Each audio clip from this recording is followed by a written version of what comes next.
Hello everyone, welcome to the channel the Phidias academy. आप सभी का बहुत बहुत स्वागत है। मैं कपिल सांडिल गुड मॉर्निंग के साथ आपका बहुत बहुत स्वागत करता हूं। आज का हमारा जो टॉपिक है वो शॉर्ट टॉपिक है। इसमें हम थ्योरी का एक कंसेप्ट क्लियर करेंगे और ये टॉपिक काफ़ी बच्चों को क्लियर नहीं होता है और काफ़ी कंफ्यूजन होता है।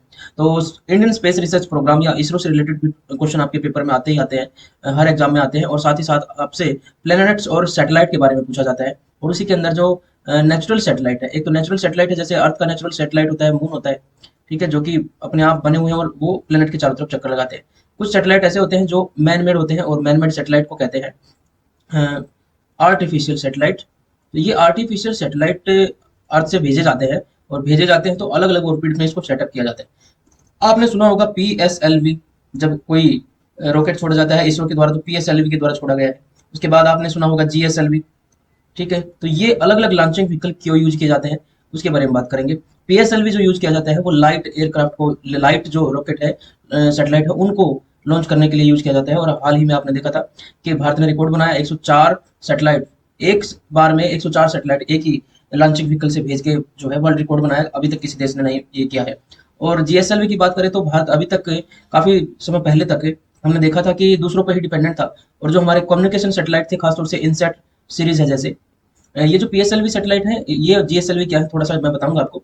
GSLV इनसेट सैटेलाइट जो है, ये काफी हैवी सैटेलाइट होते हैं, कम्युनिकेशन में काम आते हैं, खासतौर से जो आप मोबाइल यूज करते हैं, ठीक है। मोबाइल यूज करना और साथ ही साथ जो टीवी सिग्नल आपको मिलते हैं, इंटरनेट की जो सुविधा आपको मिलती है, वो सारी चीजें इसी इन्हीं सैटेलाइट के जरिए होती है।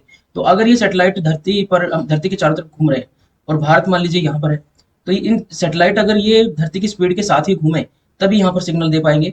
तो इनको ऐसी जगह पर फिक्स किया जाता है जहाँ पर इनका स्पीड, जो रेवोल्यूशन की स्पीड है अर्थ की चारों तरफ, वो अर्थ की रोटेशन की स्पीड से मैच करे, ठीक है। अगर इस स्पीड स्पीड से मैच करके तो सिग्नल देना, तो भारत में पहुंच गए हैं बांग्लादेश, और उसके बाद इंडोनेशिया और बाकी जापान पहुंच गए हैं। तो ऐसे सैटेलाइट किसी काम के नहीं होंगे और सिग्नल टूट जाएगा, ठीक है। तो इसलिए कई सारे ऑर्बिट में सैटेलाइट को सेटअप किया जाता है। पहला जो सैटेलाइट है वो पोलर सैटेलाइट होता है, सॉरी, इसको हम इस तरीके से भी देख लेते हैं, लो अर्थ ऑर्बिट। सब ये ऐसे सैटेलाइट है जो कि लो अर्थ ऑर्बिट पे लगाए जाते हैं। और अर्थ ऑर्बिट पे अगर वो लो पे लगाए जाएंगे तो सीधी सी बात है, उनका ऑर्बिट छोटा होता है। और अर्थ का ग्रेविटेशन ऐसा होता है कि यहाँ पर उसको खींच सकता है।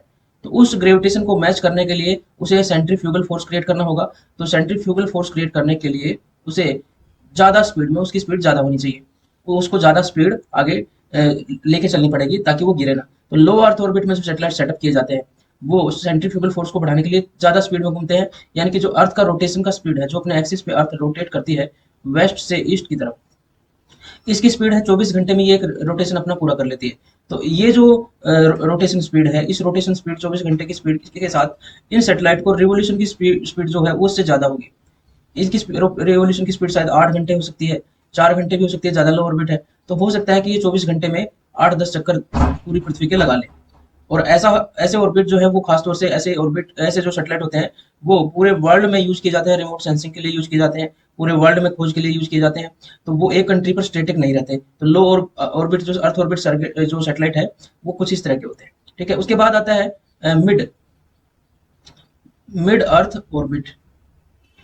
मिड अर्थ और ऑर्बिट के जो सैटेलाइट है, वो ऊंची जगह पर, ये देखिए ये 1000 किलोमीटर तक सेटअप कर दिए। ये मिड अर्थ वाले जो होते हैं, ये 36,000 किलोमीटर तक सेटअप कर दिए, ठीक है। तो 36,000 किलोमीटर जो है, या 35,400 अगर रफ तरीके से देखें, ये एक ऐसी सिचुएशन है जहां पर अगर सैटेलाइट को सेटअप किया जाए तो उसका रेवोल्यूशन का जो स्पीड है, वो रेवोल्यूशन का स्पीड 24 घंटे का ही हो जाता है। मतलब वो धरती के चारों तरफ एक चक्कर, यानी कि एक अपने ऑर्बिट में जो चक्कर लगाता है, इस पूरे ऑर्बिट में एक चक्कर जो लगा रहा है, ये 24 घंटे में हो जाता है। तो 24 घंटे में हो जाता है, तो ये अर्थ के 24 घंटे के रोटेशन से मैच कर रहा है।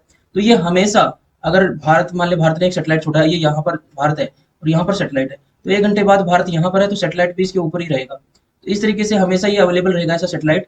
ऐसे सैटेलाइट जो कि स्टैटिक होते हैं, अगर वो 0 डिग्री के ऊपर, यानी कि भूमध्य रेखा के ऊपर लगाए जाए, तो उन्हें कहा जाता है जियो स्टेशनरी सैटेलाइट।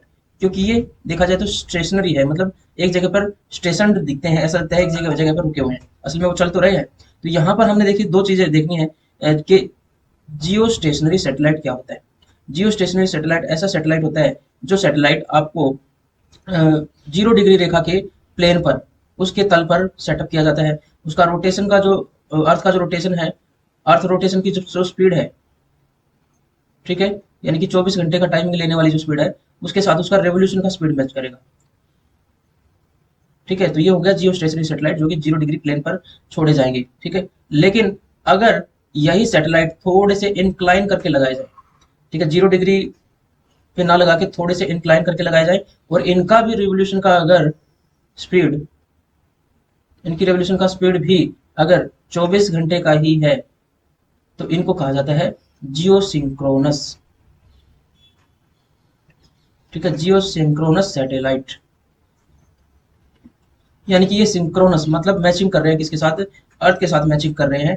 ठीक है, तो असल में देखा जाए तो सारे के सारे जियो सिंक्रोनस जो सैटेलाइट है वो सारे के सारे 24 घंटे में एक रेवोल्यूशन करेंगे, कितना भी इसका इंक्लिनेशन हो, तो हमेशा ये उस कंट्री के ऊपर मौजूद रहेंगे। बस उस कंट्री का अगर ये थोड़ा इंक्लिनेशन ज्यादा है, यहाँ पर मान लीजिए वो कंट्री है यहाँ पर, तो उसको अपने एंटीना को, जो सिग्नल रिसीवर है उसको थोड़ा थोड़ा समय समय पर चेंज करना पड़ेगा, और उसके सिग्नल उसको मिलते रहेंगे, लेकिन वो हमेशा उसके लिए अवेलेबल तो है। तो ज्यादातर जो इनसेट सैटेलाइट जो लगाए जाते हैं वो जियो सिंक्रोनस ऑर्बिट में लगाए जाते हैं। इंडियन नेशनल सैटेलाइट सिस्टम जो हमारा एक बहुत बड़ा विशाल सिस्टम है इंडो पैसिफिक एरिया का, तो उसमें ये सारे सैटेलाइट यहाँ पर लगाए जाते हैं। जियो सिंक्रोनस 24 घंटे का इसका जो है रेवोल्यूशन का टाइम होता है। तो जियो स्टेशनरी जो मैंने आपको बताया था, वैसे तो ये भी मैच कर रहा है किसके साथ, अर्थ की रोटेशन की स्पीड के साथ 24 ओवर में घंटे में जो अर्थ घूम जाती है, तो जियो स्टेशनरी भी वो मैच कर रहा है। तो जियो स्टेशनरी जियो सिंक्रोनस का एक टाइप है। ठीक है, सभी के सभी जियो सिंक्रोनस ऑर्बिट जियो स्टेशनरी नहीं है, लेकिन जियो स्टेशनरी जो है वो जियो सिंक्रोनस है, क्योंकि ये वैसे वाला जियो सिंक्रोनस है जो कि 0 डिग्री पे सेटअप किया हुआ है। बाकी 0 डिग्री पे जो होंगे उनको जियो सिंक्रोनस कहेंगे, लेकिन जियो स्टेशनरी ऐसा जियो सिंक्रोनस है जो 0 डिग्री पे सेटअप किया गया है। ठीक है, तो ये फर्क हो गया हमारा जियो सिंक्रोनस और जियो स्टेशनरी पर। ठीक है, ये इसी का एक सब टाइप है। ठीक है, जियो stationery is a subtype of geosynchronous that orbit that is set up at 0 degree plane. और जियो सिंक्रोनस सभी के सभी जियो स्टेशनरी नहीं हो सकते, बस जियो स्टेशनरी एक जियो सिंक्रोनस का टाइप हो गया।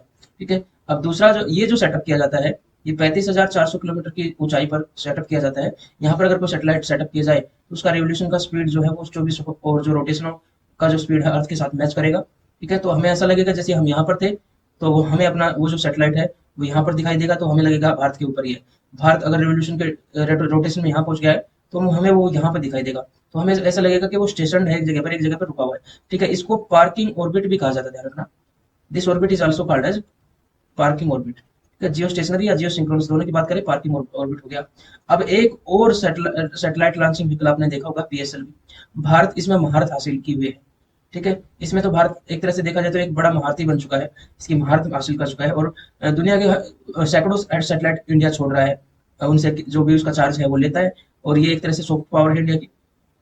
इस सॉफ्ट पावर को यूज करके कई बार आस पड़ोस के देशों के लिए फ्री में भी सैटेलाइट छोड़ दिया जाता है, ताकि हमारी जो फॉरेन पॉलिसी है वो अच्छी बनी रहे उनके साथ, और साथ साथ वो हमारा फेवर भी करते रहे, एक मित्र की तरह हमसे हमारे साथ बिहेव करे, क्योंकि उनके पास ये टेक्नोलॉजी नहीं है और हमारे पास ये टेक्नोलॉजी ऐसी अच्छी डेवलप हो रही है कि बहुत कम कॉस्ट पे हम इसको यूज कर सकते हैं। तो इसे कहते हैं पोलर सैटेलाइट लॉन्चिंग व्हीकल। ठीक है, तो ऐसे सैटेलाइट जो होते हैं वो पोलर ऑर्बिट पे रोटेट करते हैं। मान लीजिए अभी ये अर्थ है, तो अभी जो मैंने सैटेलाइट बताया सबसे पहला जियो स्टेशनरी ऑर्बिट ये था।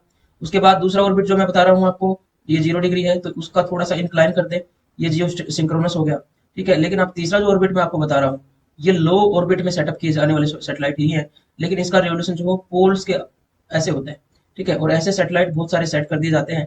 ये सैटेलाइट पूरी अर्थ को मैपिंग में हेल्प करते हैं। तो हमारे जो सैटेलाइट है इनको काफी स्पीड में घूमते हैं, इसकी वजह से जो स्पाई सैटेलाइट होते हैं, जासूसी के सैटेलाइट होते हैं, या रिमोट सेंसिंग के सैटेलाइट होते हैं, पूरे वर्ल्ड का जो वेदर है उसको जज करने के सैटेलाइट होते हैं, कहाँ पे पूरे वर्ल्ड में कहाँ तूफान बन रहा है, तो ऐसे सैटेलाइट जो है इससे छोड़े जाते हैं। ठीक है, तो भारत ने अपना पहला जो सैटेलाइट छोड़ा था वो आर्यभट्ट था।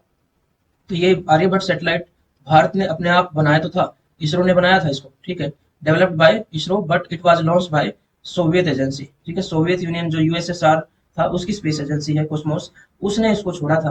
तो 1975 की बात है, तो उसमें भी हमारे पास लॉन्चिंग व्हीकल नहीं था। तो धीरे धीरे भारत ने कुछ लॉन्चिंग व्हीकल जो है वो एसएलवी, पीएसएलवी, ठीक है, एएसएलवी, दूसरे जो जनरेशन थी वो एएसएलवी, तीसरी जनरेशन पीएसएलवी, और फिर जीएसएलवी, ये इस तरीके से हमने जियो सिंक्रोनस सैटेलाइट लॉन्च व्हीकल हो गया, ये पोलर सैटेलाइट लॉन्च व्हीकल हो गया, ये ऑगमेंटेड सैटेलाइट लॉन्च व्हीकल हो गया, और ये सैटेलाइट लॉन्च व्हीकल ये सबसे पहले वाला जो था। तो भारत ने इस तरीके से अब ये जर्नी पूरी की है।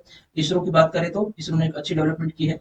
जब इसरो का सेटअप किया गया था 1969 में इसरो को डेवलप किया गया था, हालांकि एक और एजेंसी थी 1962 में जिसका नाम बदलकर इसरो किया गया। तो भारत का मजाक बनाया जा रहा था कि खाने को दाने नहीं है। उस समय पे हम अन्न संकट से जूझ रहे थे, ठीक है, अनाज पूरा नहीं पड़ रहा था हमारी जनता के लिए। उस समय इसको सेटअप किया गया था। लेकिन आज हम कम्पीट कर पाते हैं, वर्ल्ड की बेस्ट स्पेस एजेंसी के साथ कम्पीट कर पाते हैं। ये हमारी बड़ी अचीवमेंट है। डिटेल में अगर इसको आप देखना चाहते हैं, जो बच्चे हमारे कोर्स से जुड़े हुए हैं उनको नोटिफिकेशन मिल चुका है, ठीक है। इसरो की वीडियो जो है वो आज या कल में अपलोड हो जाएगी। ये असल में ये इसरो की वीडियो नहीं है, बहुत सारे बच्चे इसको इसरो के रूप में देख रहे हैं, असल में इंडियन स्पेस रिसर्च प्रोग्राम है।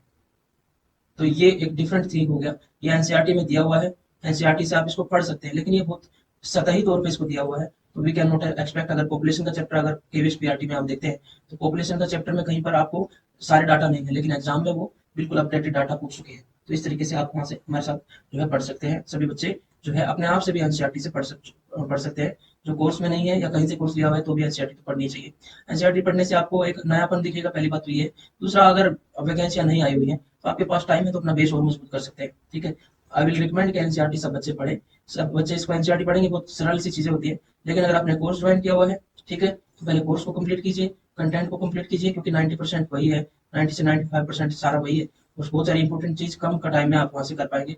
खासतौर से जिनके पास टाइम का कंजेशन होता है, वो टाइम कंजेशन आपका दूर हो जाएगा, ठीक है। टाइम कंजेशन, अपना टाइम बचाना है तो कंटेंट पे फोकस कीजिए, ठीक है। उसके बाद जब टाइम बचता है तो रिवीजन के तौर पे आप दोबारा एनसीईआरटी बीच बीच में देख सकते हैं, वो भी एक रिवीजन का पार्ट बना के, ठीक है। तो मिलते हैं नई वीडियो के साथ।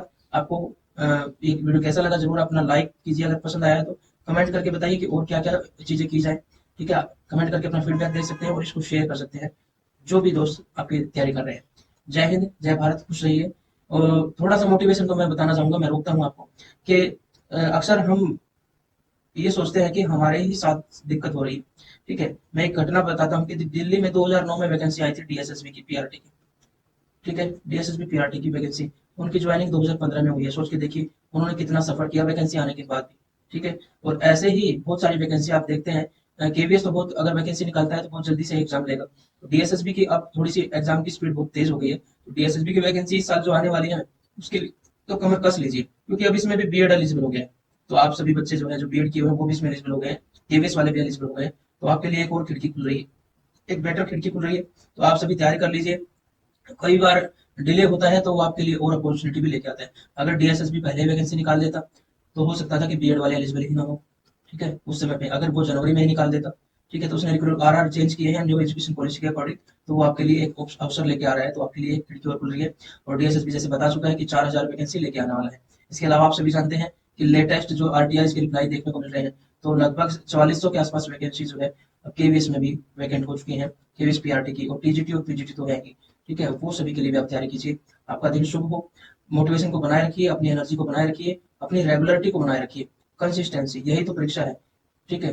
कहने को तो सब शुरू कर देते हैं कि मैं तैयारी शुरू करूंगा, तैयारी को लगातार कौन करता है, ठीक है। तो तैयारी शुरू तो कर दी, बहुत अच्छी बात है, लेकिन लगातार तैयारी कौन कर रहा है, मेरे इसका बुरा वही है। क्योंकि टीचिंग एक ऐसा प्रोफेशन है कि जॉब में लग भी गए तब भी आपको पढ़ के ही पढ़ाना पड़ेगा। अगर बगैर पढ़ाए चले गए तो बच्चे बड़े हंसते हैं, बच्चे बड़ा मजाक बनाते हैं, ठीक है। तो आप सभी को ये हैबिट तो अपनी लेके आनी पड़ेगी। आप नॉर्मली बहुत बहुत ही आराम से रिवीजन के रूप में चीजों को पढ़ते रहेंगे तो वो बेनिफिट करेगा। मतलब टच नहीं छूटना चाहिए, पहली बात यही है। आप टच को छोड़ छोड़ देंगे तो ये आपको नुकसान करने वाला है, क्योंकि आप बहुत पीछे जाएंगे। टच नहीं छूटना चाहिए, आपको अपनी तैयारी बना के रखनी होगी, ठीक है। आपकी ये तैयारी जो है लॉन्ग टर्म की जो तैयारी है, ये आपको निश्चित रूप से सक्सेसफुल बनाएगी। अगर आप सिलेक्शन के लिए पढ़ रहे हैं, आप दिखावे के लिए पढ़ रहे हैं, या क्योंकि दुनिया पढ़ रही है, क्योंकि आपने कोर्स ले लिया है, या आपने जो है किसी को चैलेंज किया हुआ है या अपने आप को साबित करना है, तो वो अलग बात है। लेकिन अगर आप सिलेक्शन के लिए पढ़ रहे हैं तो फिर लगातार पढ़ना पड़ेगा, ठीक है। बस एक ही काम है, पढ़ना, इसके अलावा कुछ नहीं है। पढ़ना इतना मुश्किल काम नहीं है। लोगों को जीवन में बहुत डिफिकल्टी फेस करनी पड़ती है पढ़ने के लिए। तो आपको कमरे में बैठ के किताबें निकालनी है, ठीक है। किताबें निकाल कर उनको पढ़ना है रोजाना, अपना टाइम डाइवर्ट करना है। और वैसे भी कहते हैं कि एक अच्छे जीवन की निशानी है कि हमें रोजाना कुछ ना कुछ किताब पढ़नी चाहिए, ठीक है। पढ़ने से नॉलेज बनेगी, अपडेटेड रहेंगे, अपने परिवार को भी कुछ जानकारी दे पाएंगे, अपने बच्चों को भी कुछ जानकारी दे पाएंगे, अपने रिलेटिव्स को, अपने रिलेशन में छोटे बच्चे हैं, अपने माँ बाप हैं, ठीक है। जितना ज्यादा पढ़ेंगे उतना इनकी सेहत का ख्याल भी रख पाएंगे, क्योंकि आपकी जानकारी बढ़ रही है। तो एक अच्छी चीज है, ठीक है। तो इस पढ़ाई को आप बोझ न समझ के एक एसेट के रूप में समझे। पढ़े लिखे हैं, जानकार है, यही आपकी खास बात है। अदरवाइज जानवर है बाकी लोग, या बाकी जंगली जानवर है, यही चीज है। ज्ञान जो है, जो विवेक है, जानने की इच्छा है, यही हमें दूसरे जानवरों से अलग करता है, ठीक है। अपनी एनर्जी को बना के रखिए। ऐसे ही शॉर्ट कंसेप्ट लेके मैं आपके साथ आता रहूंगा, ठीक है, जो आपको हेल्प करेगा, ठीक है। कंसेप्ट क्लियर करते रहेंगे आप इसी तरीके से। जय हिंद, जय भारत, खुश रहिए, खूब मेहनत कीजिए।